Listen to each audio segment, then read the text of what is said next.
Subgenius Sunday School. Joseph and the Technicolor Microdot. Jacob had 11 sons when he knocked up his secretary. He named the bastard Benjamin. Of his other sons, he hated them all. Rotten bastards. All of them except for Joseph. Jacob tolerated Jacob because he would snitch on his older brothers, let Jacob read his porn magazines, and keep them kids off his lawn.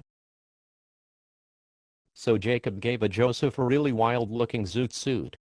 It was all the colors of the rainbow.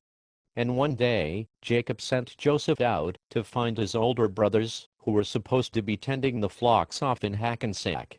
Joseph was to give a message to his brothers telling them not to fuck the sheep so much. So off Joseph went, and on the way he met a tall strangely dressed man smoking a pipe.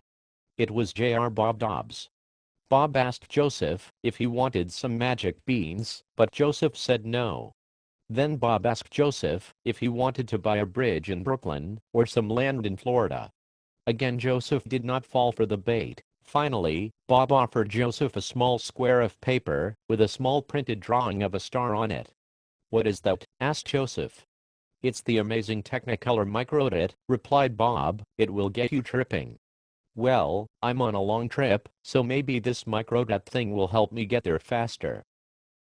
Giving Bob his 30 shekels, Joseph placed the Microdot on his tongue, and was soon transported to another world.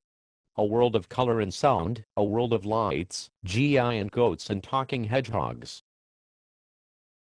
As Joseph continued down the road, he was amazed by all the colors he heard, and the sounds he saw. He had a vision of everyone bowing to him as a king. And as king, he lived in Graceland, and would die on the toilet. This dream made Joseph hungry for a hunka bucket of fried chicken. Joseph's 10 brothers saw him coming down the road, his colorful zoot suit visible miles away. Joseph's oldest brother, Glenn, said, "Shit, here come Rainbow Boy." The next brother, Rush, said, "I know, let's smug him, and blame it on Jews and blacks." So all the brothers hid behind a rock, and Joseph came stumbling down the road, singing Jimi Hendrix tunes.